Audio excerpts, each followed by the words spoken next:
Why do China have such a high divorce rate? Is materialism at play? What are the negative social impacts? Hello, you're watching World in Focus. Today we're talking about the ties that bind, and more on the ones that are breaking in China and how they corrupt this otherwise a traditional Confucius society. Across China, the sound of wedding bells is being drowned out by the tearing of papers. Divorce in China has jumped by 75% in the last decade. Nearly half of all marriages in major cities are dissolving. A happy rebirth is what some call it, celebrating their freedom from a partner. But the story behind these numbers, well, it's a heavy one and it is hurting China. Is raising materialism at play?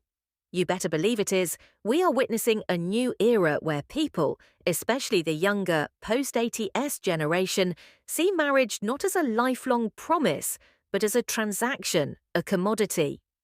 The skyrocketing cost of weddings and living, particularly housing prices, has brought a cold, hard pragmatism into Chinese couples' bedroom. Many marriages are failing because of a lack of financial, rather than romantic, compatibility. It's a sad irony.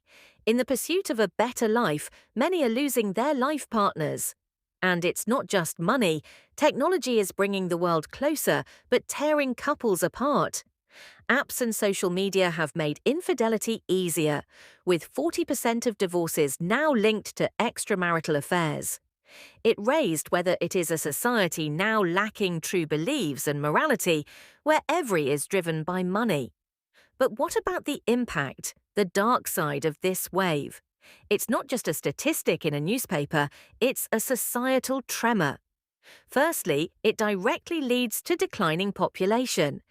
These separations, combined with fewer people getting married, have helped plunge China's birth rate to its lowest in decades. The single economy is constraining China's economic growth.